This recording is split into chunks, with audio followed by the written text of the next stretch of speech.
Aloha, what's up everyone? Welcome to another episode of Ancient Oblivion. This is part 2 of decoding Freemasons and Freemasonic symbolism and things like that.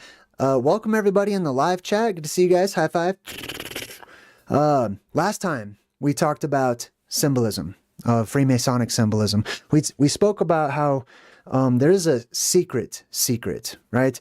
The quote-unquote secret, you know, the secrets of Freemason can be found anywhere on the internet. Okay, you can literally go ask a Freemason what the secrets are, and they can pretty much tell you. I've met many people who claim to be Freemasons and are a part of the Freemasonic lodges and stuff, and they'll tell you they'll internalize all of the symbolism. Last time we went into great detail externalizing the symbolism, making the symbolism real, applicable. What exactly is their secret? Why are they a fraternity? How are they related to one another? We're going to get deeper into these questions and more as we continue in part 2 with decoding Freemasonry and its origins. Really, I'm all about the origins of things. I like to study the origins of words, the origins of the Freemasons, things like that. The origins of the world really is what we're talking about here.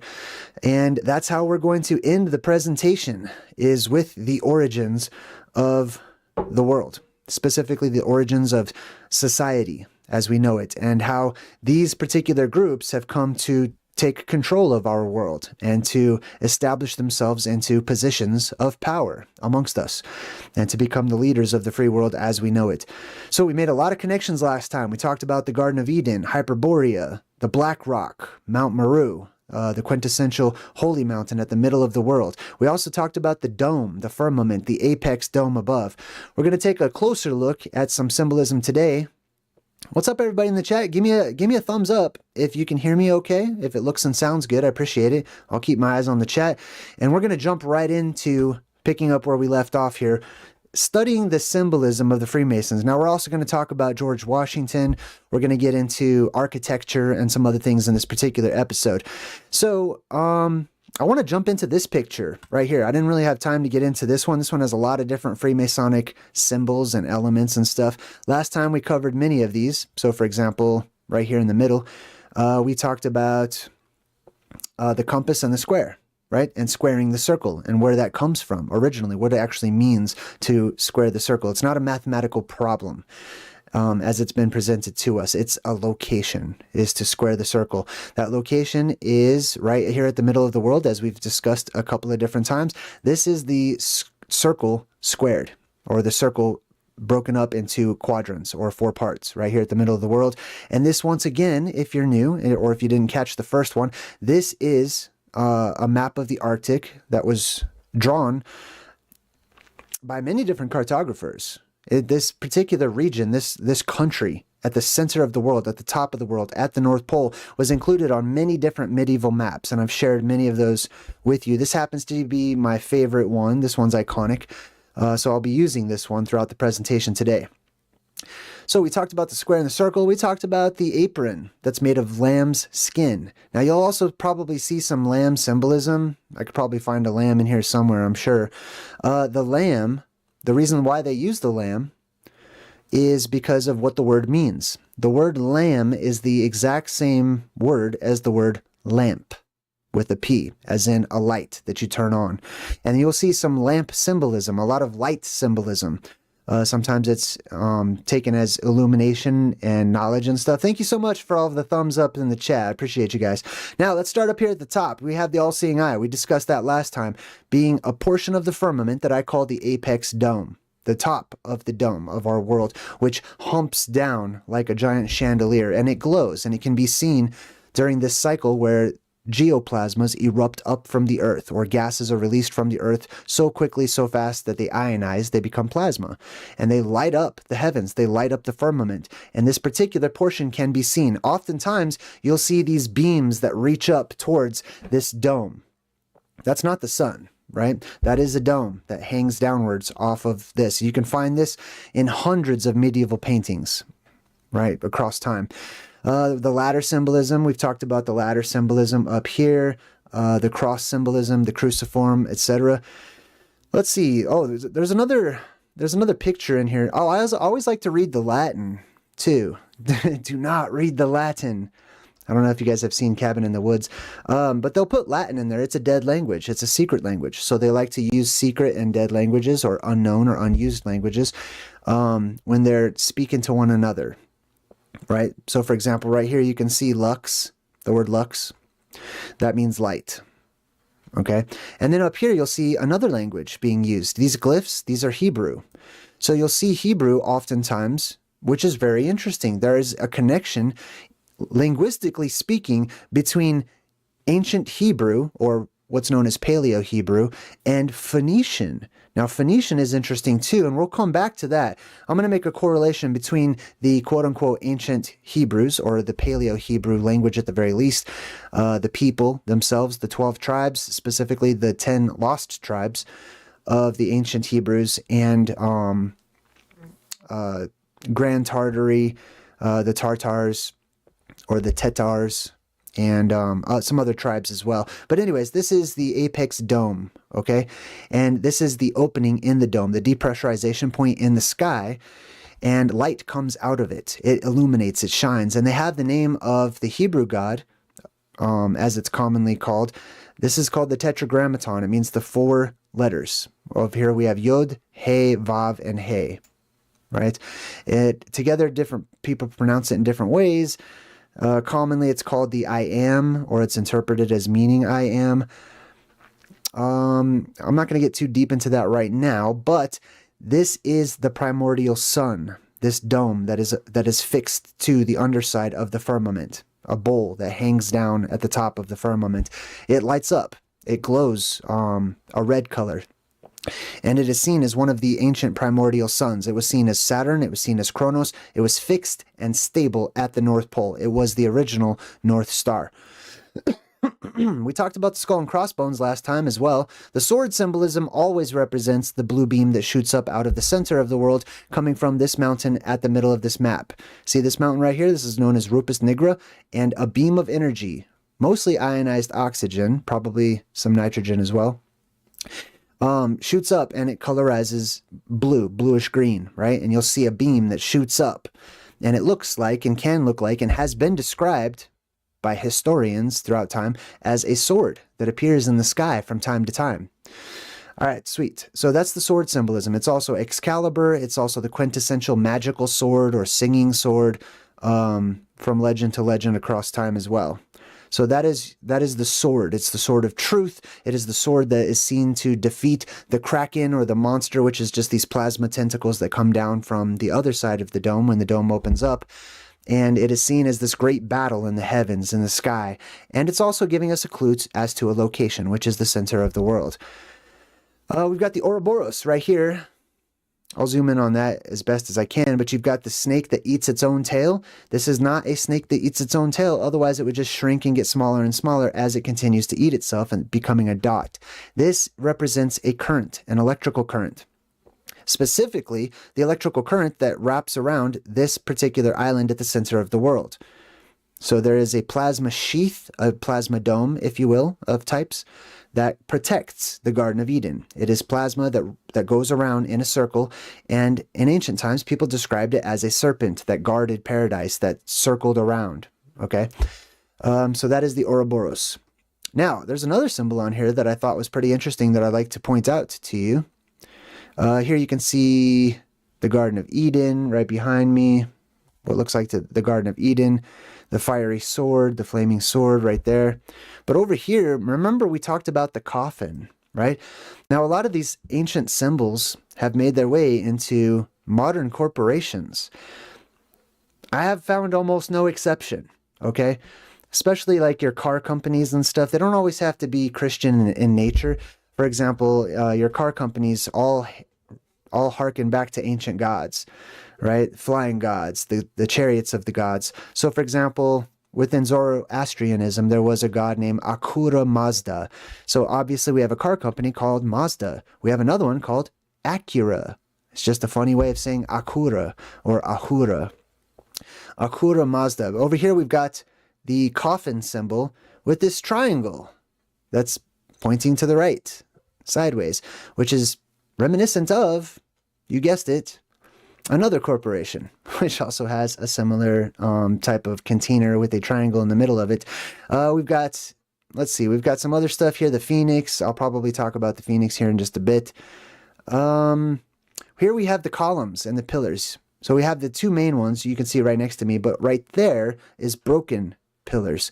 Now I'm going to talk about the broken columns and the broken pillar symbolism here in just a minute, so we'll come back to that, but keep it in mind. We also have the Tower of Babylon, or the Tower of Babel over here that you can see, right? That was not a construction project. It was not the world's largest skyscraper or a building. It is something that was created by the earth. It is this tower in the middle of the world, as I pointed out many different times. This is ancient Babylon, okay? Now this region went by many different names. Each of these quadrants went by their own names, and they had subsections and little towns and villages in these places, right?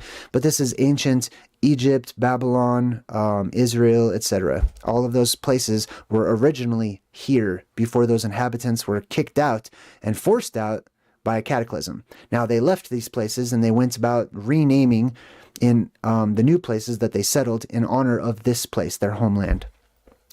All right, so let's see. Let me get back to these symbols. There's a lot of symbolism here. We talked about the key symbolism.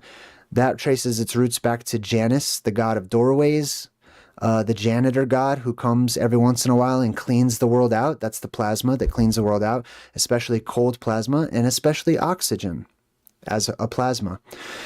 Let's see. This one's got a lot of stuff in it, so I'm going to skip past this particular one. I don't really want to go over all of these individually.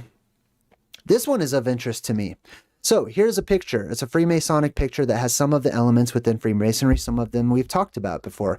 Obviously, we have the black and white symbolism, the transfer, or the two opposing worlds that we go through with the white mountain and the black mountain at the center of the world, as we spoke about last time. We have the sun on one side. We have a star in the middle, and we have the moon on the other side. Above the moon, we have the seven sisters, or the seven lights, the seven stars. Some people pointed out that these might be a reference to the Pleiades, which is interesting. I've done a study on the word Pleiades, and it's related to the word ocean, or waters, as in the waters above. It's related to the word plage, which in many different languages means sea or ocean, right? So Pleiades is actually Plagiarin, the Plagiarins. I don't want to get too deep into that teaching, but I did a video called The Secret of the Elves, and I believe I broke down that word. It might have been in that video. I don't know, but I'll come back to that word, okay? It's besides the point. So we have three columns here, right? Oftentimes we have the two columns in the middle, but the Freemasons like to add a third column, right? A third pillar, which symbolically represents the anode mountain, the cathode mountain, which have their own beams that shoot up into the sky, and then the central one at Mount Meru. Those are the three main pillars, the three main columns, and they give rise to three different styles of architecture, especially within the ancient Greek world, right?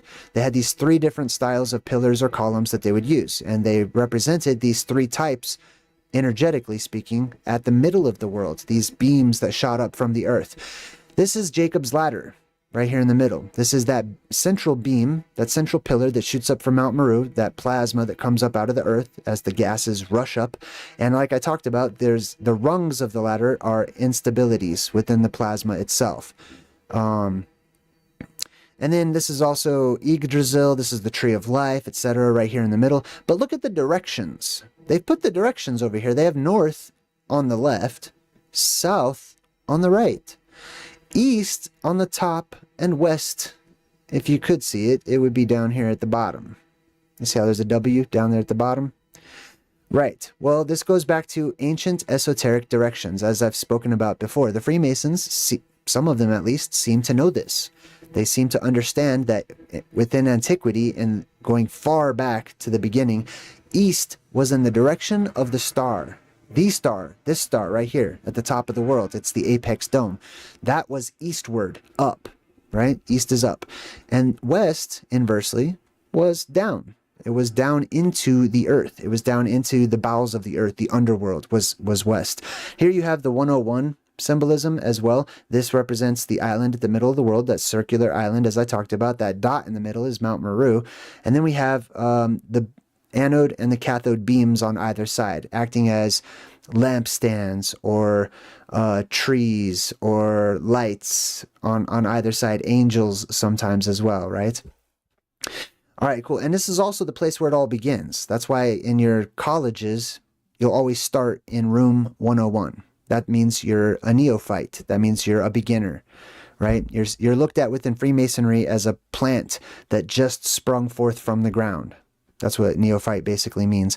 And that's why we use the 101 symbolism, because this is the place where it all begins, which is the Garden of Eden. This is just a picture form that shows you the Garden of Eden. We'll come back to the shaping of the stones, and are they actually, builders or architects or whatever, or did they make stone? That's another question to ask. All right, let's move on to this next picture here. So very similar. You're going to find similar imagery. You have the moon over here with 7 stars. Once again, these 7 stars, okay, like I said, there are 7 what I call plasma volcanoes. Okay, there's that central one, which I just showed you, that's at the middle of the world. And the legends, and even throughout many religions, indicate that there are 7 sisters, 7 titans, 7 giants that surround this central figure. And it's also spoken of in the book of Revelation. In the book of Revelation, it talks about this beast that comes up out of the ocean. That's the Arctic Ocean. It's the Septentrio, or the Septentrionalis. It has 7 heads. The book of Revelation comes right out and plainly tells you the 7 heads are 7 mountains. Use wisdom. It gives you a clue as to what they're talking about so that we can decode it and reconstruct it, right? And see past the symbolism. So here we have the tetragrammaton at the top. It's very small here, but I'll zoom in. We've got the triangle, the delta, which, if you remember from our last presentation, means doorway. It means an opening. It means a portal. There is an opening in the sky. The sky rips open from time to time, causing atmospheric depressurization. The light comes in. There's light on the other side. We all know that heaven is a place of light, right? Children know that. So where is heaven? It's up. Of course, it's beyond the firmament. It's on the other side. If the firmament were to open up, you would see the glory of the heavens. You would see these ambient dark lights, these neon lights. It's very beautiful on the other side of the firmament, and it lights up. And there is light that swirls around our dome, or the firmament itself, and that light comes in when the firmament opens. Specifically, plasma comes in, okay? You have the tetragrammaton in the middle, the delta right there. Sometimes it's an eye, sometimes it's an eye with the triangle. Either way, it means a doorway. This is the original gate that is in the star, or the portal that is in the star, or the star gate to a physical, actual star. It is the only actual, quote-unquote, star that is physical up there above us in the sky. Okay, it's a part of the firmament. All the other stars are little lights. They're just points of focus. You cannot land there. You can't go there. You can't land on the planets or anything. Those are all luminaries. They're lights. Now, directly underneath that, we have this female figure who's holding her arms up. And we talked about how that central beam at the top of the world shoots up and then it branches out at the top, creating a Vav, or creating a Y shape, or the ancient number 6, right? Some people see this as Odin hanging upon Yggdrasil, or Jesus hanging upon the cruciform, or the cross. And this is also seen as Atlas, right? Atlas was the god who kind of squats down on one knee, and he's seen holding up another world, or the heavens, or the sky, or the firmament, sometimes even the moon. This is, it can be male, it can be female, because it's just energy, right? So people can personify it. We can project our humanity upon it and turn it into a cartoon, which is what's being done here. But it is the shape itself. It is the body that goes straight up, and then the arms that separate into the tree of life. Right? The symbol for life, the symbol for peace. Like we talked about last time, the Irminsul of the Anglo-Saxons and their world tree. So we have this female goddess type figure holding her arms up, doing the Atlas pose. Atlas is the god, you could say, of Atlantis. Atlantis is named after Atlas. It is the place where Atlas lives. Also known as the Western Isles, the Hesperides, etc. Also the daughters of Atlas, which correspond to those 7 stars that I keep showing you guys. We have the 2 pillars. In between the 2 pillars, we have a mountain, a high and lofty mountain with people going all the way up to the top of the mountain. This is appropriate because that mountain is this mountain right here at the center of the world. It is the exact same one. It's drawn in different ways. It is a split mountain. It is an unfinished mountain or pyramid because it's a volcano. Let's go back to the image here. So it's appropriate that between these two pillars, right, which are also the pillars of Hercules, right? Hercules also, according to the myths and the legends, one of his labors, he had 12 labors or jobs that he had to do to sort of make atonement for his sins or whatever. One of those labors was to help Atlas out, right? Or he had to help Atlas out to finish one of his labors.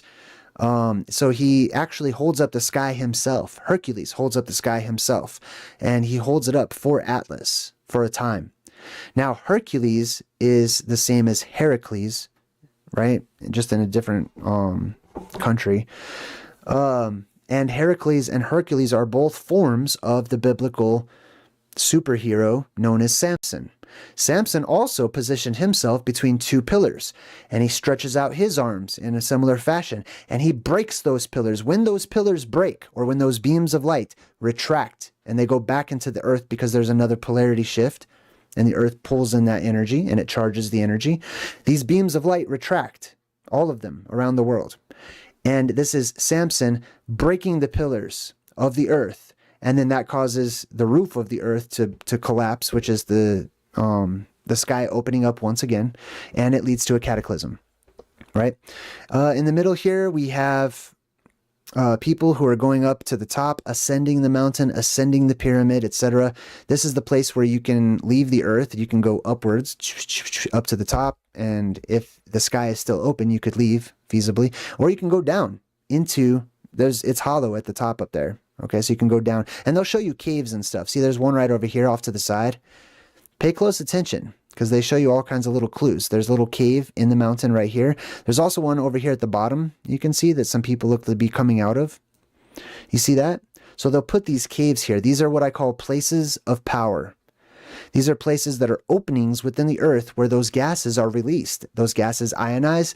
They act as cold plasmas, which are healing. Even in today's modern medicine, they're just starting to tap into the use of cold plasmas to act as antimicrobials, antibacterials. They rejuvenate the skin. They stimulate your cellular structure, your collagen, your elastin. They make you look younger, right? So imagine bathing in that. In today's medicine world, they'll just use tiny little electrical shocks, sometimes a bigger pin, and they'll run it over the face. But in the old world, you could just go down into these places of power, these cave systems, and you could bathe in this cold plasma and be rejuvenated, basically. So those are some of the first places that these people look to take over and to make off limits were cave systems. You'll see that today. They're off limits for the most part, unless you're on some kind of guided tour or something. Let's see. Anything else I want to point out in this particular picture? No, not really. Nothing comes to mind, so I'm going to continue on. George Washington. Now, I did a whole video about George Washington. I'm not convinced that this guy actually existed. I know, but that's not the point of this video. I'm just saying the first president, the first official president, there were many other presidents before George Washington, okay? So he's the first official recognized president of the new nation called the United States of America. Here you have the 101 symbolism right behind me. As you can see, you've got the pillars over here, and then you've got the archway, as we talked about, representing the firmament. The G in the middle, the light in the middle, right? That represents the apex dome. But let's look behind George Washington, who was a notable Freemason, or alleged to be a notable Freemason. I think he's more symbolic, but I'm not super convinced he actually existed. Anyways, you have the ladder. So this is Jacob's ladder. Right behind him, you see his shoulder? You see that ladder that's going up to this strange light in the sky? Now, most people who are unfamiliar with this type of a cosmology, where we live in a closed system that's guarded by a physical dome and a physical barrier up there, they would look at this and they would say, oh my God, a UFO. And there are accounts of George Washington possibly interacting with quote-unquote extraterrestrial beings. Interesting. And today's Freemasons, I do believe, interact with quote unquote extraterrestrial beings. I don't believe they're extraterrestrial as in those beings who are from beyond the dome or what we would consider space, but they're inner terrestrial beings. They're beings that live down underneath us in the underworld. But you can see this ladder that goes all the way up, right? It's not going all the way up to a spaceship. They wouldn't use a ladder to get up to a spaceship. It's a ladder that goes all the way up to the firmament, to the dome itself. And this isn't the only example where we see stuff like this. Within antiquity, in ancient drawings and paintings, we see stuff like this all the time that today people are taking a second look at and they're like, oh my God, look at this is a painting from the 1700s depicting Jesus and a congregation around him. And then there are these beams of light that shoot up to the heavens with this, what could be interpreted as a saucer shape or a disc shape up in the heavens. It is not a saucer shape. It is not a disc shape. It is a dome. It is a bowl that is hanging down from the sky. It's just that it's not easy to see the dimensions of it because it's painted on a two-dimensional surface. And plus it's dark, and plus it's far away. You know what I mean? There's a lot that goes into this. But what this is these are the beams of light that come from the Septentrion, or the Arctic Ocean area, right? There's an ocean there now. There won't always be an ocean there. Okay, the oceans will be removed. How are the oceans removed, you might ask? It's through atmospheric depressurization. When all of the fluid of our atmosphere gets sucked up and out, it will be replaced with an equally buoyant force. What does that mean? That means things will weigh less for a long time. That means things will be less dense for a long time. That means immediately things are going to float upwards, okay? Anyways, there are beams of light that will be seen that come from the north. There will be other places as well, but the largest ones will be in the north. They will shoot upwards and they will look to be touching the apex dome itself, which can be seen as the mothership or whatever. And these are like tractor beams and stuff's floating up because of the depressurization, right? You can see where we get a lot of this imagery from in our modern myths of aliens and UFOs and Project Bluebeam, to project the blue beam, right? Project Bluebeam. Anyways, but that's what that basically is, right? And we have that right behind George Washington as well. So it seems to me that they are aware of these particular elements, right? He's wearing his little Gmail, his little Google Gmail apron made out of the lamb skin, or the light, symbolically speaking, right? What else we got here? We got the pillars. Oh, let's see. Mathematics, that's more like the left-hand path, so it's on the left side of the image over there, as we've discussed. We also have, here's the coffin. So I'm going to talk about the coffin and George Washington's death and where he's allegedly buried and where they wanted to bury him in just a moment. I'm going to keep going with the George Washington thing, but I want to point out a portion of this image that's right behind me. So let me move this image over so you can see the broken column. Oh, here's the bee. So the beehive, all of the bee stuff, let me explain this in short, okay? In antiquity, all throughout antiquity, from country to country, the ancients had a concept of these sacred bees, all right? And these sacred bees produced this sort of sacred honey. They were not regular bees. It was not regular honey. They're symbolic. They're cartoonifications of something that people didn't understand at the time, or don't understand today. What these bees represent are plasmoids, okay? They're ball lightning. And whenever you have an electrically amplified atmosphere and you have places of electrical charge and strong electrical buildup, you have the potential to create ball lightning or pixies or, little fluttering lights that move about. And people knew that they would sting you if they touched you because you're being electrocuted, right? So anyways, people would go seek out the byproduct from these things because they would leave charged substance and residue, same way that a ghost does, right? As like if you watch Ghostbusters and they have what do you call it? Not ectoplasm. That's similar, but slime. You know what I mean? Like how the ghosts will leave behind a trail of slime or whatever. Same concept. These bees do the exact same thing. But anyways, it's charged energy. So they would go get it and they would eat it and stuff, and it would make them feel better. It would rejuvenate them. It was a shortcut to live longer, to be healthier. So they looked for it while it was available. Now, the honeycomb portion, where the bees live and stuff, this gets more into my idea of the fractal verse. I believe that space beyond the dome, if you were to crack open the sky itself and look at what it really looks like, instead of empty black nothingness, it would be full. It would look like you're in a gigantic honeycomb with caverns and open spaces and huge magnificent places, and you would see the walls of heaven open up just like you're in a honeycomb itself. Now over here we have an opening in the sky with a star that represents the apex dome, with the depressurization clouds, mist, fog all the way around it, right? That's why Jesus returns upon clouds. You know what I mean? All that symbolism of him floating on the clouds and returning on clouds. They don't know what the weather would be like unless they did. Unless they knew that this happens during atmospheric depressurization, which creates clouds and mist the world across, right? But below that, right above my shoulder, we have this angel who looks to be maybe braiding the hair of this virgin, this woman, and she's mourning. She's sad because this pillar that she's standing before is broken. This pillar represents one of the anode and cathode beams, or witnesses, you could say, that flank this island of paradise, terrestrial paradise, at the center of the world. As I talked about in the last presentation, I alluded to this breaking of the pillar. One of these beams will be stronger than the other, and so it will go into fluctuations where one of the beams disappears or looks to be disappearing. It's not really disappearing. It's just you can't see the light from it. There's still electromagnetic energy running above these mountains, right? But one of the beams will eventually overtake the other, and the other one will look to be dying, and then it'll make a reappearance. This is the beam known as Tammuz, or an ancient quote-unquote god known as Tammuz. And people would cry. They would mourn whenever that particular light goes back down into the earth, especially if you lived on that side of the earth. Now, this angel is holding a huge sickle, now that I take a second look at it, or a scythe, which oftentimes represents Kronos, but I don't want to speculate too much. Let me check out what else we have here. Let's get back to George Washington. Oh, there's the 7 stars again. Yep. So we got the 7 stars. We talked about chromatic aberrations and optical effects and what comets actually are. They are not physical substance. They are luminaries as well.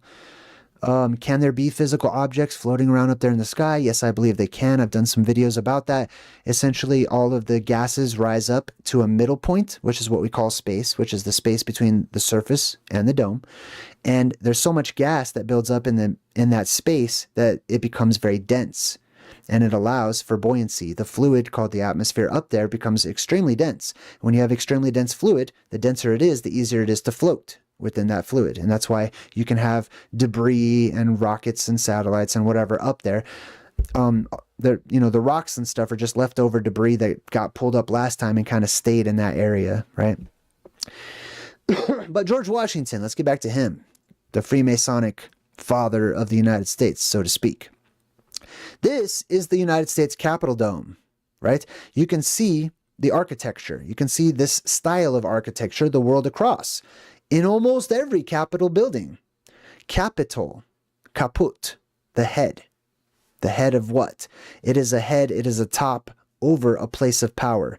All of these capitals are places where they had openings, inner earth entrances that go down into the earth, where those gases would be released. They would ionize their healing gases, their healing plasmas. They come up and they would build containers over them, houses over them, temples over them, cathedrals over them, healing centers. They would manipulate that healing inner earth energy. So they would build the largest houses or mansions or whatever for their very own family members originally, or their leaders or whatever, to come here and bathe in that energy. You can see it's designed to work with electromagnetics, right? Domes typically actually attract energy, just so you know. Spires and points and stuff like that repel energy. So if there is a spire or a point, that works to keep the electrical field away. If there is a dome, it works to attract lightning and stuff like that.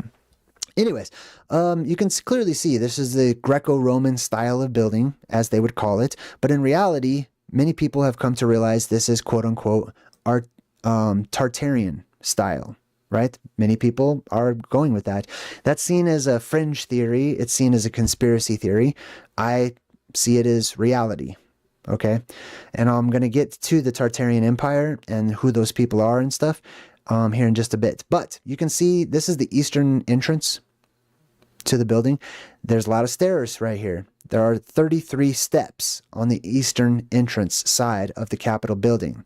33 steps, symbolic of Mount Meru, which is 33 miles in circumference, or around, right? And then we have the beams, the pillars, the poles, the columns. This is not simply to just hold it up. They don't need this at all. There's no need to have these here. Okay, you could just simply have a wall there or whatever, right? They put these pillars and these beams and these poles purposefully because of the pillars and the beams and the poles that are located at the North Pole that people see from time to time, shooting up into the heavens. They're also called, you know, the fires of God, fiery pillars, fiery poles, or, man, I forgot what it's called in the book of Exodus, but there's, you know, it's the same concept, this fiery pillar or whatever that lights up at nighttime and stuff, right? Anyways, what else we got here? Oh, let's go inside. So I want to show you a painting of George Washington that is underneath this dome when you go inside, and it's going to relate to the Garden of Eden, and it's going to relate to the Apex Dome and all the things that we're talking about, the secrets of Freemasonry and what they know. This painting right here is what you will see if you're standing inside and underneath that dome of this building right here. So if you go inside, you look straight up, this is what you will see. In the middle of this painting is George Washington himself, right? So it just looks like, you know, he's up there with the angels. They're venerating him. They're trying to honor him by putting him up in heaven, you know, where all the good dead people go or whatever. That's not what's happening. You are not taught. You are not told what is really being shown to you here. This painting, this fresco underneath the dome itself on the ceiling, is called, the name of it is the Apotheosis of Washington. That means the deification of Washington, which means making Washington himself a god, or equating him to a god. Which god? Right above you. Now, if you look closely in this empty or seemingly empty area, this empty space up here, you can see a circle and then a larger circle right here. You can also see some lines that kind of look like they're connecting the outer circle to the inner circle in what appear to be quadrants. What they are showing to you is this right here. This is the Garden of Eden. This is Hyperborea. This is the circular land at the center of the world with this circle in the middle and a larger circle on the outside, which is when these beams shoot up, when the lights shoot up and they illuminate the reflective surface of the firmament, which is ice above us, it will reflect what is below, which means when you look up, you will see what is below it. So this is the North Pole looking straight up at the Apex Dome at the North Pole, reflecting back the Garden of Eden, which is below it. Okay? Then we've got some Latin here, e pluribus unum, which means out of many come one. You see that on your money and stuff. He's up there with the angels. There's a lot of different stars happening. There's a lot of different types of gods and goddesses. There's a lot happening here. I don't really want to break this down again because I've already pointed out. Here's like Hermes. Here's Poseidon over here, right? I mean, like, wasn't the United States founded upon allegedly Christianity? What's going on? Why do they got Poseidon? Why do they have, you know, the god of war? Like, why do they have Hermes and stuff? What's going on here, right? It's because it's deeper than what you're told and what you probably realize. So anyways, here's Washington up in the heavens with all these people who are floating up into the heavens being sucked up during this depressurization point. The angels represent electromagnetic plasma in different forms. But I really wanted to just point out the secret map of the Garden of Eden that exists in the United States Capitol building. Next up, let's see. Oh, here's the one with the broken column. So this has the letter G. We've talked about that. Here's the two pillars, one on either side. You'll often have a tree in the middle that represents the tree of life. You've got the three candlesticks. Those are the same thing as the three columns. And the three pillars. You can see electricity coming down in the background right there. So they got the 3 candlesticks. Those are the 2 anode and cathode, and then the central one, which is Mount Meru and its beam of light, the blue beam that shoots up. And then we have this altar right there in the middle with the Bible or a book upon it, a holy book. That altar is the mountain at the middle of the world, symbolically speaking, right? And the lamb is slain upon the altar that represents the light or the lamp that goes out when it retracts and it goes back into the earth, leaving only the altar. And you can see it's surrounded by water right there. They put like some waves and stuff. So this is showing you symbolically the center of the world once again. Let's see. I'm just taking a look at it as I go here. Oh, there's the lamb. Oh, and there's what's right next to the lamb. Let's check this out. I want to zoom in so you can see how they purposely put these symbols right next to each other because they're conveying a message. So here's the lamb over here on the left, right?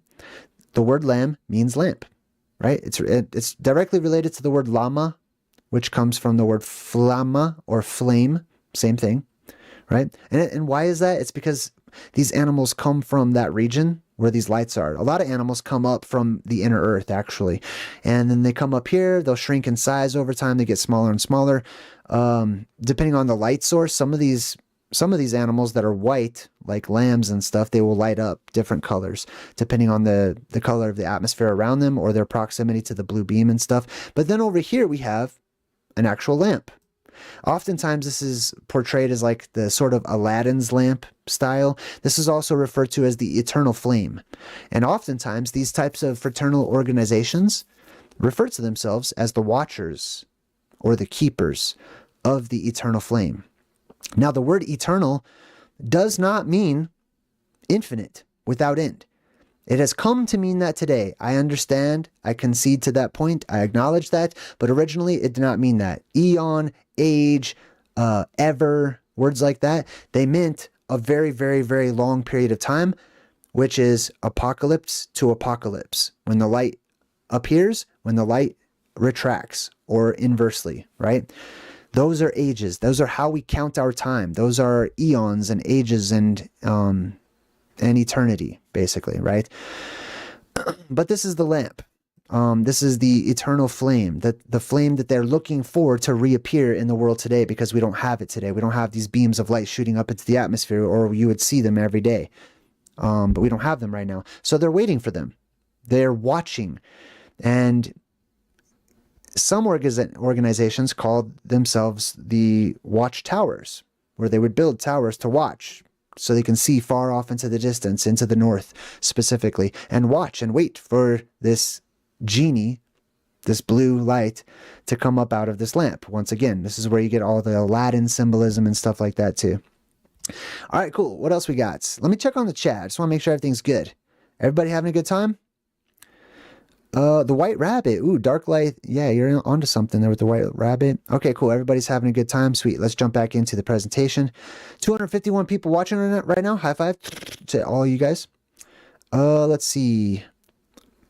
Oh, after this, you should go check out my Patreon. There's a chat in the Patreon on my JayDreamerZ Patreon.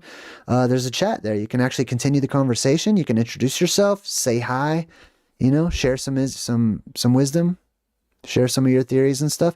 Now, here's another picture that we have with some Freemasonic elements in it. Now, Freemasonic elements, the symbolism thereof, start crossing over into ancient alchemical drawings as well, because I believe that they're basically one and the same thing. So, for example, you'll have the 2 pillars, one on one side, one on the other, one with a J, one with a B, right? We talked about the different names of the different pillars, but this one introduces a bit more of the alchemical side, and we've got these words up here. On one side, we have the word ash, and the other one we have what looks like majum, which is really mayim. This means water up here. That means fire over here. Ash meant fire, basically, right? Now, not fire as in the fire that we have from a lighter or a candle, but plasma, specifically, that type of a light, that type of a fire. And fire technically is plasma. Now, up here we have the stars, as we've discussed. We've got these beams of light that seem to be meeting in the middle in some kind of a focal point, redistributing onto a flat surface. And then we have these columns and pillars underneath. 7 of them. 1, 2, 3, 4, 5, 6, 7. 7 pillars, 7 columns, 7 trees, 7 mountains, 7 titans, 7 giants, 7 sisters, etc., and so on and so forth. They're all the same thing. They're all mountains that exist, volcanoes that exist on Earth, in the Arctic, in the north. And they're always surrounded by water. You see the ocean back there in the background? Right? This is the Arctic Ocean. Now, underneath here, it says Infernus, or Inferius, which means infernal, or the underworld, the under regions, right? Underneath this. It's also known as the necropolis. This is the place where all the world's gases kind of coagulate, or they get together, right? This is the land of the dead, the underworld, where you will see plasmas just floating around everywhere. If you were to go underneath the Earth in the Arctic, underneath the Arctic Ocean, there's gases all over the place, all different types, which will produce all different colors of ghosts and spirits and stuff, depending on what gases become ionized. You got a male and female symbolism in the upside down triangle and right side up triangle. That indicates anode and cathode, positive and negative, Adam and Eve, boy and girl, etc. And they are twins. They're always twins of one another. All right, let's see. Let's continue on. So the steps, the system. This is your pyramid scheme. Okay. Right? There is a pyramid scheme, and that's where this comes from. Okay. But there's a grand pyramid scheme of the whole world. All right. And you're looking at it. This is how they sort of delegate power. The people at the very top of the pyramid are the ones that know all the things that you now know, that I'm teaching you right now. These are the secrets of the world. I have sworn no oath. Okay, I've taken no vows or anything, so I'm free to discuss this because I discovered it on my own. I'm not a part of any of these fraternal organizations. My brothers and my sisters are spiritual, okay? All of you out there, this video is for what I call the lost tribe of the tree of life. Some of you have an energy, a spirit within you that resonates with that inner earth geoplasma that I talk about, that blue beam of energy, the blue bird of happiness, however you want to say it. You're good people. So I'm sharing this with you. Other people probably won't understand. Either that or they just won't care. They're caught up in the world the way that it is. But anyways, these are your steps. You've got 33 steps on the left here that lead all the way up to the unfinished top. This is the top people in the world that know the actual secrets and what these are actually about. And if you pay attention to this presentation, you'll know too. And you don't have to do any blood sacrifices. You don't have to do any rituals or anything like that. Now they have them all working for one another as they redistribute power, land, responsibilities. It's a corporation. This is all a business. Okay, and I'm going to get to that here in just a second. But they have names for all of these different levels on the left-hand side, the 33 steps. Let's take a look at some of the names of what they have. Now, the first 3 steps are known as the entered apprentice, a beginner, somebody that of your own free will comes seeking after deeper truths, deeper meaning to life. You're a beginner. Okay, you're a little baby truther, I guess, in the eyes of Freemasonry. The second step is the fellow craft. That means you're practicing. You're doing research and you're practicing. Okay, you still don't know everything. And then number 3, the third step is Master Mason. This is the whole pyramid broken down into just 3 steps. Okay, now just because you become the quote unquote Master Mason or whatever does not mean you know all the things that I'm sharing with you now at all, especially in the world as it is today. Now you have subdivisions upon subdivisions of Freemasonry. They have different names. Tall cedars of Lebanon. That's symbolic of the beams that I've told you about. Okay, these cedars of Lebanon, these trees, these pillars, there's columns. These are trees. The Septon Trio, the 7 trees, the 7 beams of light. Right? They're not actual trees. They're not like sequoias or redwoods or anything of the sort. They're not actual trees. Now, are there cedars? Yes, there are, but we're not talking about the cedars of Lebanon. It's something else entirely, okay? These are lights. These are pillars. And they come from the city of lights, not man-made lights, earthen lights. The Order of the Eastern Star. I've got one of these right down the street from my place. This is for females. There's probably a girl right up above it. Yep, there is right there, right? So they want to include the females into their fraternal organization or whatever, right? They do have their place, according to Freemasonry, and they call themselves the Order of the Eastern Star. Sweet. What is that? The Order of the Star in the East, which is the primordial star, which is the apex dome, right? It's the only physical star. It's the only star that there actually is. The only real one, physical, tangible star. It's actually the moon. So that the light from that projects itself into our atmosphere and gives us what we call the moon. So when you look at the moon, you're seeing the apex dome, or at least a portion of it. So the Order of the Eastern Star, the grotto, that's just another word for forest or a collection of beams or whatever. They use a lot of tree symbolism. What else we got here? John's daughters, or Job's daughters, right? I don't really have much for that one. Job, the biblical character, right? Rainbow girls, that's interesting to me. See her little rainbow skirt right here? The rainbow is one of the omens of the apocalypse. It is seen, obviously, after the flood was introduced. We have the rainbow, but we have more and more colors introduced as we go through a color spectrum shift in this world. The sun is changing colors right now. So if you want to know more about the color spectrum shift, check out my Ancient Oblivion series, and I talk about the color spectrum shift. We go through the colors of the apocalypse, how the sun itself is changing colors right now as we speak. It used to be yellow. Now it is white, with a blue ring around it at midday. The Order of Demolay. That's another one, another fraternal order. This one's aimed at children, actually. They get them young. So from about 12 years old to about 21, somewhere around there, your children can join this fraternal organization. And let's see, what else we got here? So here you can see the different pillars and the pillar symbolism. Those are just pillars of light. What else we got? They have different names for these, but they're all the same. Okay. Oh, I want to see some of the names of these degrees. So they call them degrees. And this is why when you go to college and stuff, you're participating in this. Okay. Whether you know it or not, you are becoming a Freemason. This world is a Freemasonic world or corporation or business. Okay. You don't have to go join. You are an honorary member at birth. Okay.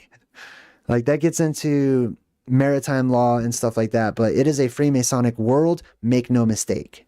At this point in time, the modern world, this dystopian society we live in, is a Freemasonic world. You're part of it. Okay. All of you are honorary Freemasons to some degree or another. So anyways, Secret Master, the 4th degree. Yeah. You go to school and you get your degrees. It's funny. The Perfect Master. You would think that'd be the last one. Nope. The Intimate Secretary. Wow. That sounds like a romance novel. The Something and Judge, whatever. That's not really. I want to look at this one. Number 9, the 9th degree, is called the Master Elect of 9, or in the olden days, they would call it the Elu of the 9. That's interesting. The Elu instead of master or elect, right? Elu means of the El. The El, the Elven. These are the people that come from Hyperborea were considered elves. At least one of the tribes were considered elves, right? They were the mighty ones, the mighty leaders, the mighty teachers. That's what the word El means. In the modern world, the word El, oftentimes, especially in Hebrew, means God or powerful being, right? Not all powerful, not the omnipotent, omnipresent, etc., God of everything, everywhere, but just a powerful being, a humanoid who has power, right? More power than others. They called them Elu, the Elu. Up here we have it again, the elect of 15, which is the 10th degree, which is strange. The Elu of 15. And then we have Grand Master Architect. And you don't even have to be an architect. You don't have to know anything about stonemasonry, which is where they're going to tell you that this all stems from, right? So let me give you a history lesson real quick. If you look up the origin of Freemasonry, they're going to tell you, oh, back during the Middle Ages and the Dark Ages, we had builders, and they built castles for nobility. And so because they're so close to nobility, they had to keep their trade secrets a secret. You know, not everyone knew how to build castles. They didn't want all the other people knowing their secrets of how to make an archway or a pillar or a column or whatever it is. I don't buy this. This sounds like a pretty bad excuse to me for this whole secrecy deal. Okay. But this is what they say. They say the stonemasons, the stone builders all got together, and they were building a castle one day, or a lodge or whatever. And they all said, hey, we should join together. We should band together and keep our secrets of our craft or whatever. I don't buy any of that. There's some truth to it, I'm sure, but it doesn't sound strong enough to necessitate all of this and secret handshakes and the symbolism and all that. No, I'm sorry. So, over time, they'll say that these stone workers, these architects, essentially, that they started allowing other people into their super secret organization. People who were not stone workers, people who didn't care about that. They just really cared about the precepts and being good people. They wanted to join the religion of Freemasonry. This is questionable to me. I don't really buy this. This sounds like there's something missing, okay? Because you have to think about this. You had carpenters back then. You had metal workers. You had people that made weapons and swords and armor and stuff. Those guilds didn't develop into secret societies that rule the world, right? And they had reason to keep their trade secrets or whatever. So no, there's something more to the story going on here. Let's see what else we got. You got like sort of Tower of Babel deal in the background there. You got the opening in the sky. This could be a C, or it could be a G. Let's take a look at that.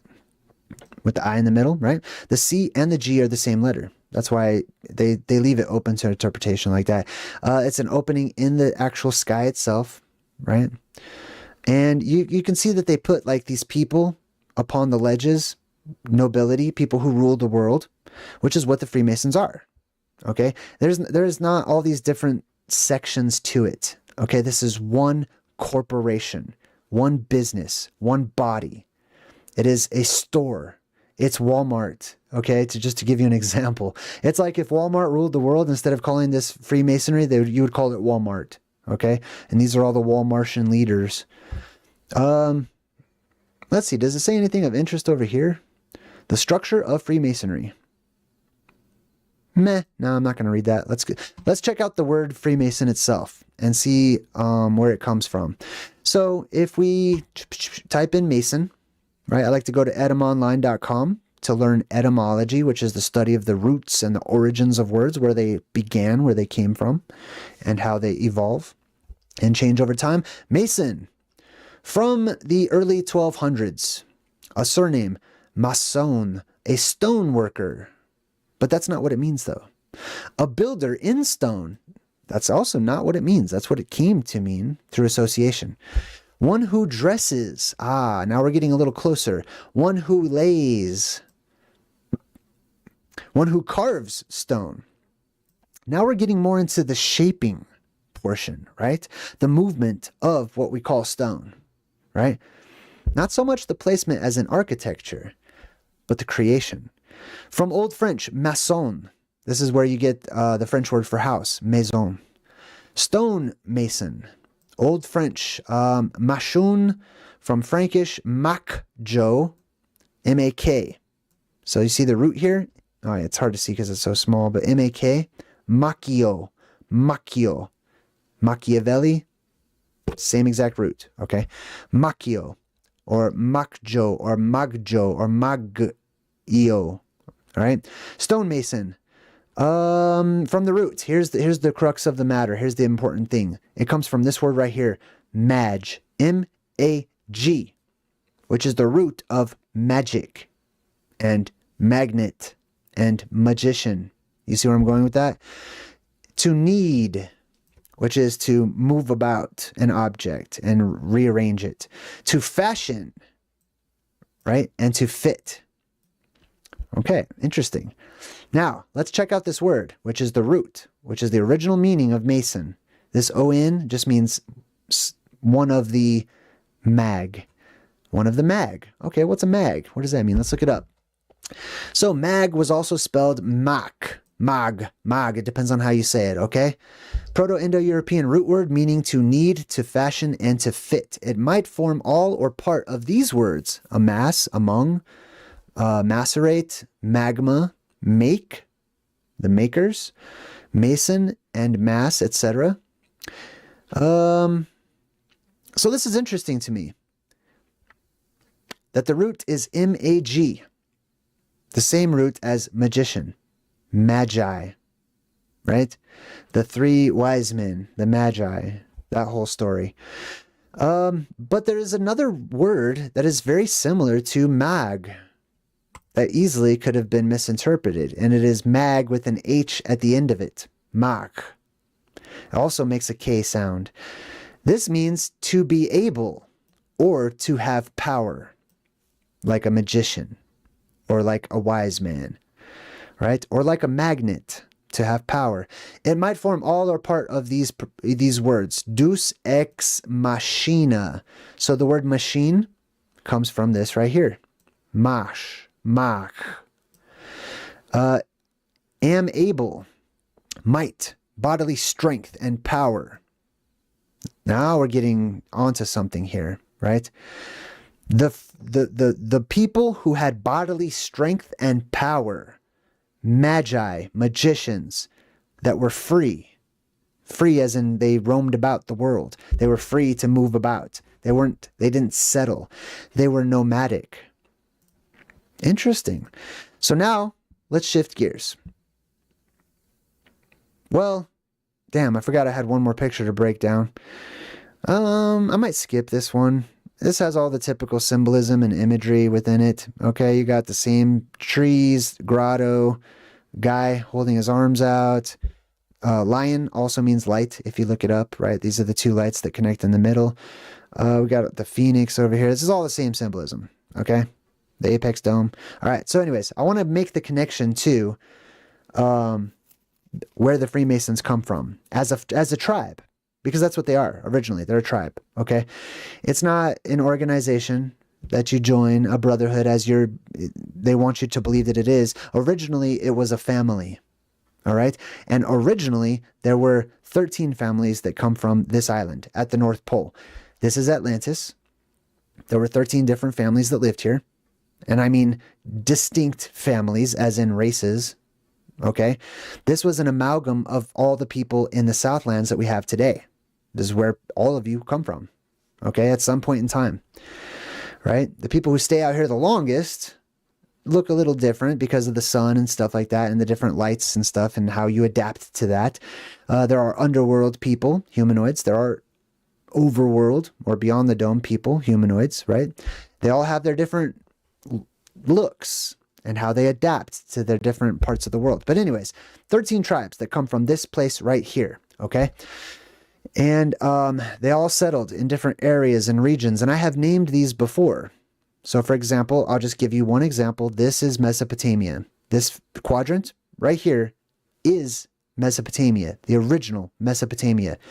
The one that you see in the Middle East today was named in honor of that quadrant right there. How do I know that?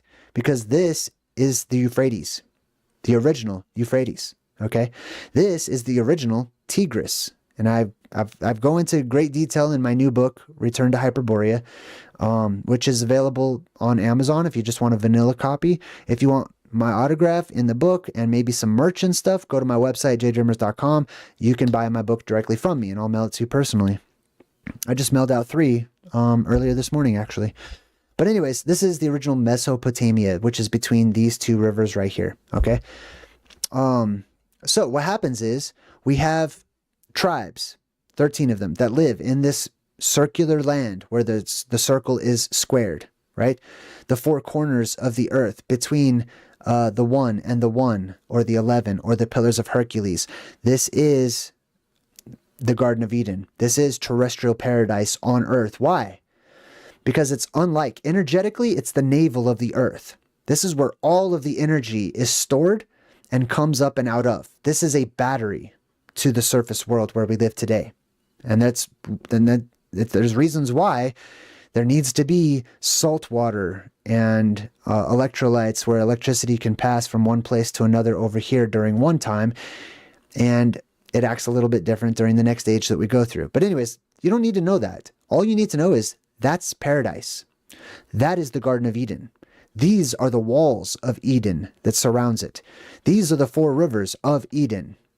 This is the Western Isles. This is the place where Osiris comes from. This is the place, the cave where Jesus was born and where he died. This is Cycros Cave, or the Cave of Zeus, the Cave of Light, the Cave of Wonders, the Cave of Treasures. This is the cave where Adam was buried. This is Skull Mountain. This is the quintessential root of all of your religions, I believe. Okay? And I've found evidence to support that. There were 13 tribes that lived here. Now, because they live here, they live for a very long time. As I talked about, when you live, remember, there's a plasma sheath or a dome that goes over this whole island and protects it. Okay? And this whole island is energized. Everything grows to gigantic sizes on this particular island, including insects. There's probably not a lot of insects, but there are. Okay? I don't want to get caught up on the insectoid thing, but anyways, everything here is gigantic, from the plants to the bugs, to the birds, to the humans, to everything. It's all gigantic over here. There are areas where it's not, which is this island right here, which is the island of the pygmies. As you can see, this one's yellow, that one's green, that one's green. There's a good reason for that. The green ones are the good ones, where there's plenty. Okay, it's very green and stuff like that. These ones are a little bit different. So you have a positive and negative even on this island itself. I don't want to get too deep and off track because I'm getting excited now and I'm getting myself excited. But anyways, 13 tribes, okay? 13 families that procreated for hundreds and hundreds and hundreds of years. They lived. Each individual lived for hundreds and hundreds and hundreds of years. They didn't live to be 100 or 90 or 75 or 65 like we do today. That's an omen of the apocalypse. Your children, we're all children. We have an aging disease right now. That's not how it should be when the world is right. When the world is wrong, people die earlier and earlier and earlier. Time speeds up, so you have more and more birthdays. And you think you're getting older and older and living longer. You're not. You're living younger and younger and dying earlier and earlier. But anyways, 13 tribes. They knew that Atlantis would sink. Okay? I'm assuming that if you live to be hundreds and hundreds of years old and you live in the area, okay, terrestrial paradise, at least some of them are going to know that they're doomed, that they need to get off of this island before it sinks, or before the waters rise, I should say. Okay? I don't know if it actually sinks. I very much doubt that, but I think it's the waters that just rise up during the flood. But anyways, they need to abandon their homeland. There comes a cataclysm, and all of these tribes from Hyperborea, from the Northern Isles, the Western Isles, however you want to see it, whatever direction you want to use, from the Garden of Eden, etc., they're forced out. They have to leave. If they don't, they will die. They will be buried and drown. Okay? So there's a couple of options that they have. One is they can go down into the earth. They can go through this plasma volcano or whatever other openings there are down into the earth. They can go hide out in the hollow earth. Two, they can go outwards to the peripheral, to the southlands, and they can become nomadic, and they can go right out to where these southern lands almost just touch in these different areas up here, right? And because the waters are rising and rising, they build boats. And they come from the land where the gigantic bird of creation, the phoenix, the thunderbird, etc., is seen by people who are nearby. And so they're called the Phoenicians, the people who are from the land of the phoenix. This is where the phoenix is born. This is where the phoenix will die. This is where there is only one quintessential phoenix on earth, and it comes from here, from this great pyramid, which is the great pyramid, okay, of the earth. So these people leave, right? The Euphrates is said to dry up to make way for the kings of the east. They leave. They get on their boats. They ride the rivers or whatever. They come out here to this area over here. Or maybe this area down here, Greenland, right? Siberia. And they start settling. They become nomadic, okay? So there's a lot of them. There's thousands of people because these families have procreated and procreated for hundreds and hundreds of years, right? And so they come out in fleets and they settle down, they make camps, they establish tents, they live in tents. This is where the Hebrew holiday of the Feast of Tents and stuff like that, right? That's where all this stuff comes from. They live off of the land. They become nomadic. They have nothing to exchange of value to people who are already settled in the Southlands. So people that live further south, which there are survivors that live in the Southlands, they've already established, and there's way more of them. They've been out here for a very long time, right? But their world has just gone through an apocalyptic shift and everything's messed up and broken and destroyed and in ruins. Now you have all these extremely intelligent beings who live to be hundreds and hundreds of years old coming down that can offer help, that can offer assistance and guidance and teach you things like irrigation and how to farm and how to plant and how to build houses and get your society back up onto its feet. And all they ask for in return is very little. Just some land, just maybe a tenth of your income, maybe just a little portion, right? But it starts to add up, doesn't it? Over time, excuse me. Now, if we take a look at some of these places, which is what I would like to do, we'll get into the Tartarian connection. Let's see. Keep this word in mind. See how it says Bargu? You guys can't see that. It's too small. Let's make it real big. Now check this out. California, boom. That's actually northern Alaska up here. And this region also on different maps was called the Regio Tartary, which means the Tatars, as they were called, lived here, or they were known to roam about in this particular area. This is North America. Most people think that it's just Siberia and Russia, but it's not. Now check this out. We have another word here, Mongol. This is another derivative. These tribes, these 13 tribes, they split up into more tribes, okay? And those tribes split up into more tribes. But the 13 originals came from the North Pole. They were said to glow or to be of the lights, right? They were the glowing men, the Mongols, the Man-ghouls. I know, you gotta look it up. That's my research. Right underneath that, it says City of the Tartars. Do you see this? Tartar Villa, Village of the Tartars, right? Now, Tartar. The word tar comes from the Proto-Indo-European word deru, which means tree, or can mean tree. It actually means something that grows up out of the earth. So, by implication, it means tree. Right? Tar. That's where you get the sap from, the tar that comes out of the tree, right? Tartar means tree of trees. Where is the tree of trees? Well, that's the world tree. That's right here in the middle, right? So the Tartarian people, they didn't name themselves Tartars, right? They were originally actually called the Tetars, or the word ar means light, or light, right? Or fire, you could say. So the Tet Or, the fire of the Tet. This is the Tet. Remember I showed you on the last episode, the circle with the X-Man symbol? That's the number 9. It's called Tet. You will find that root word, Tet, throughout history. Okay? Within all the major religions. Thoth is an example. Okay? Thoth, Toth. There's different pronunciations. Where else do I want to go with this? All right, so Tartar, the tree of trees, right? Right here. The people from the Phoenix, the Phoenicians, the people from the tree of the trees, or the world tree, right here. Now, they were kicked out. They were forced out. Let's orient ourselves and find the United States, because that's easiest for me. Oh, this is the Urbano Monte map of 1587. In case you're wondering what we're looking at, this is the largest map, I believe, that I've ever found from this time period. Something like 10 feet by 10 feet. This is gigantic, and there's information galore all over this map.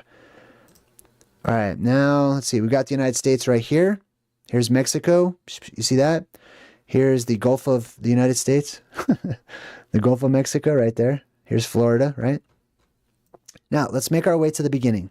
Let's follow the Freemasons, because this is where they originally hearken from. Their ancestors, their family, their lineage, their tribe come from here. There's 13 of them, right?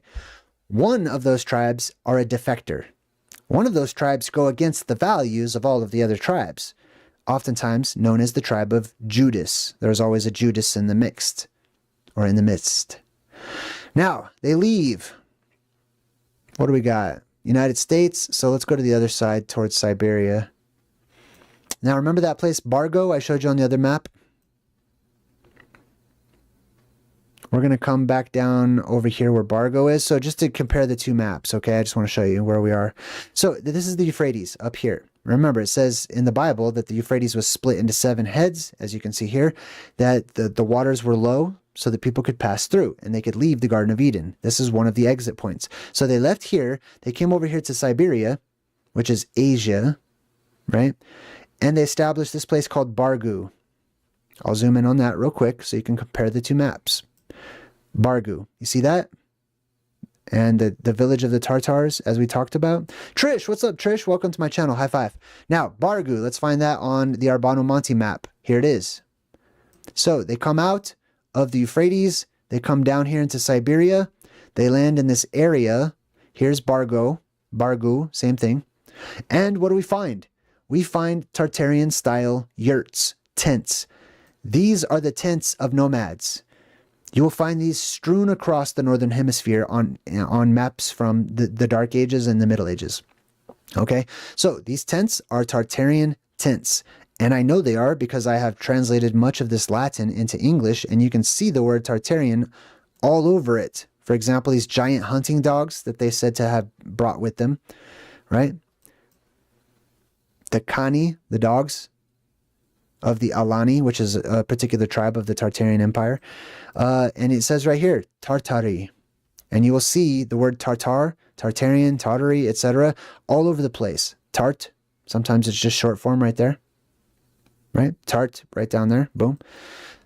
So, you have it right here. Look at this. It's all over the place. Tartary, right? It talks about the settlers. It talks about the nomads. It talks about how they came from this area up here, which is known as the Sea of the Tartarians.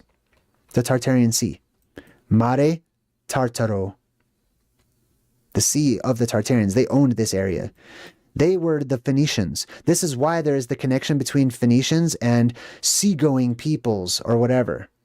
Right? There didn't used to be a sea and an ocean and all that stuff. These people they lived near closest to the water and stuff, right? They had these rivers and stuff, so they already knew how to like build boats and stuff like that. But these people that live inland, they have no need to build boats and all that kind of stuff, right? Anyways, and they need to get around, and they're nomadic. So this was the easiest mode of transportation, was to become the seafaring people. The seafaring people that had nothing else to offer of value except for their intellect. So they started acquiring things in trade for their intellect and their advice and their knowledge. And they acquired more things and they acquired more things. And pretty soon they started trading. And pretty soon they started banking systems. And pretty soon they took your currency. They took your electricity. They took your charge. They charged you. They gave you a card to charge and taught you to charge it. Right? This is where they all come from. Some of these tribes warred against the tribe of Judas, or the defector tribe, the tribe that's using their knowledge to clearly manipulate the people in the Southlands over here. Okay? And they went to war with one another. So not everyone that comes from paradise, this central region, is just evil because they took over the world, right? But the Freemasons do hearken back to this particular land. They intend on trying to get back there. They intend on trying to find this place once it reemerges out of the Arctic Ocean, which it will, as a great beast that comes up out of the ocean in the book of Revelation. And they're positioning themselves in strategic locations as close as they possibly can in the north, now, in the modern world. Why do you think Trump wants Greenland? Look how close this is to paradise, right? Once this island reemerges, once all these septentrion and the lights come out and people are seeing these strange wonders and signs coming from the north, there's going to be a great war. It's a land grab. It's a race to which mountain? This mountain. The mountain of the witches, the mountain of the powerful people, the mountain of the people of light, the man-ghouls, etc., the Tartarians, the barbarians as well, the people from the bar of bars, bar. This, the beam, the collar, the bar, the pillar, etc., right? And they all come out and they speak gibberish at first. These people in the Southlands, they don't understand them. They just see them as babbling, gigantic, really strong, strange people from some other place. They're nomadic, so they move about. I have talked about the unicorn. I've talked about lots of anomalies that are on this map quite often, right? But you can see Tartarian just written all across this place. Now, let me also show you an example just in case somebody out there tries to convince you that they were limited to Siberia and this is Tartarian Empire was just a word that meant in general Chinese people mixed with Middle Eastern people mixed with whatever. No, they were a mixture. These nomads, like I said, this island in the middle was a mixture of different races and different people, right? That they all cohabited. They all lived together. They had their own sections and tribes and stuff, and they lived together in harmony, peacefully, right? But then they left, and they came out here into the Southlands, and they babbled, and people saw them as barbarians that went from place to place and roamed about like nomads. Anyways, let me show you where they are not just here in Siberia, ancient Russian areas, right? The Caucasus regions. This is why this is the whole story of the Aryans and stuff coming down into the Caucasus and teaching people in India agriculture and all that stuff, right? This is where that comes from.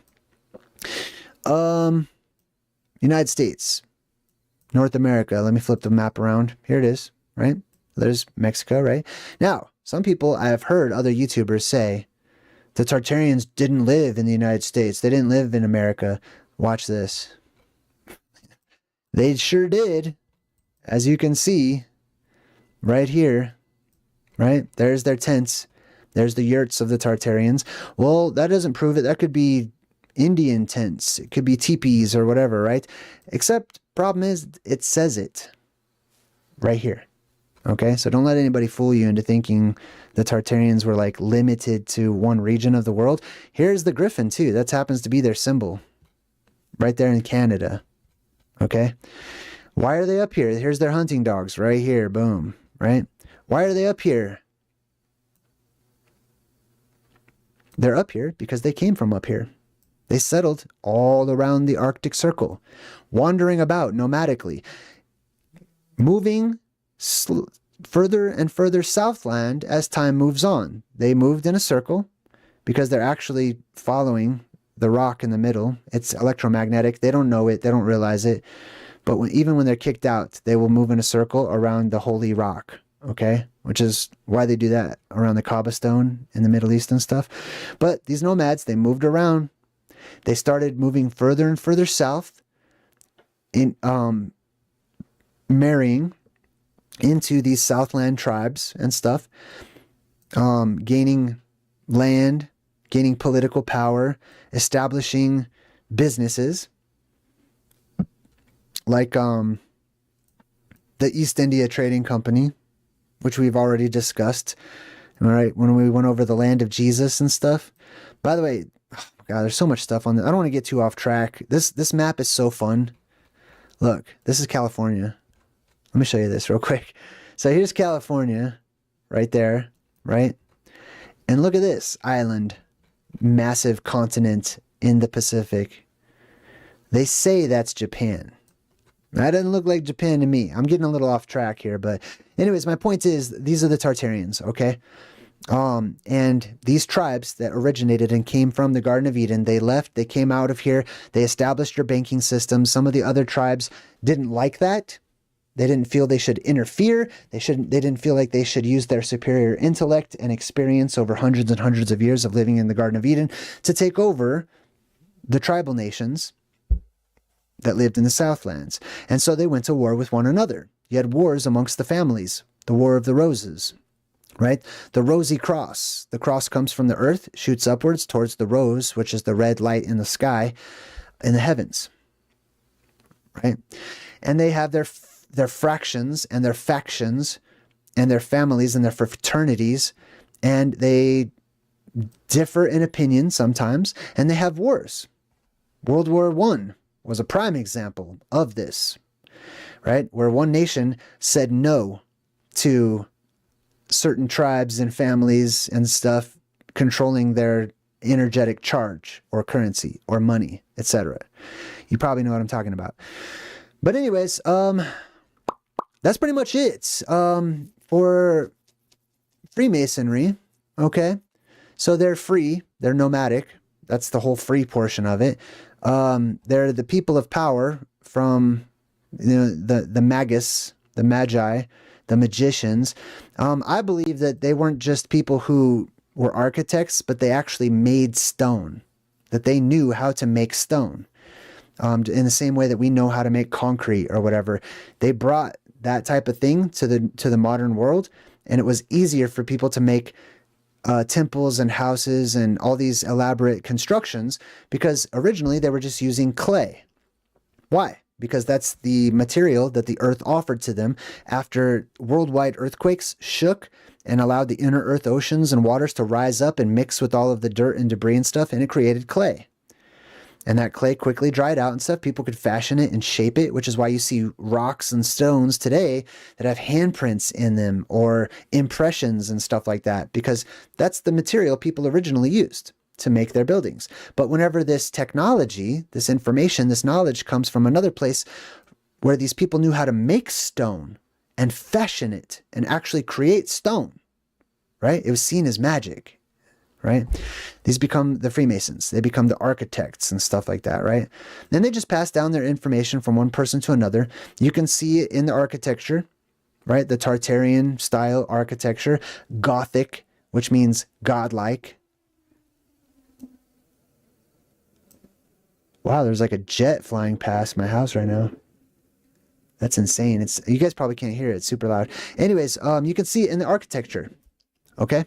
Why do they have advanced architecture? Because that advanced architectural style comes from here, this place, the root of the world, the origin of the world, the origin of all of your histories starts here and will end here.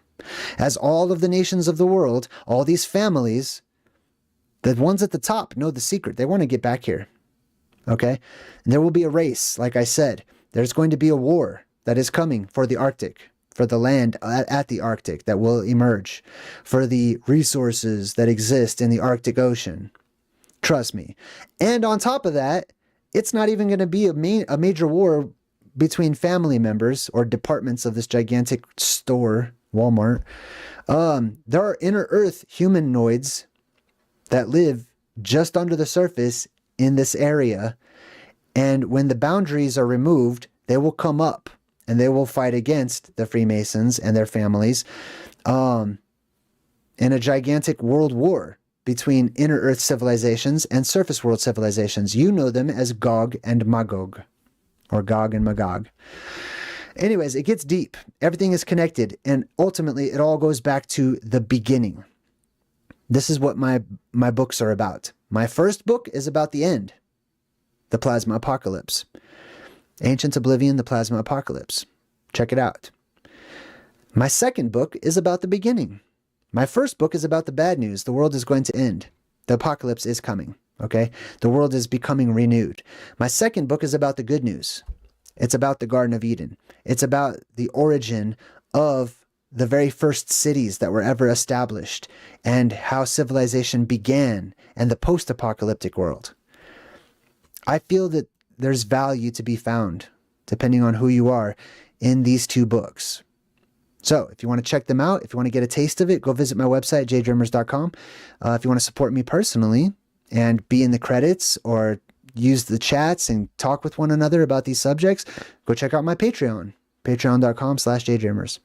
Thanks for watching, everybody. Until next time, I'm JayDreamerZ saying good vibes and goodbye.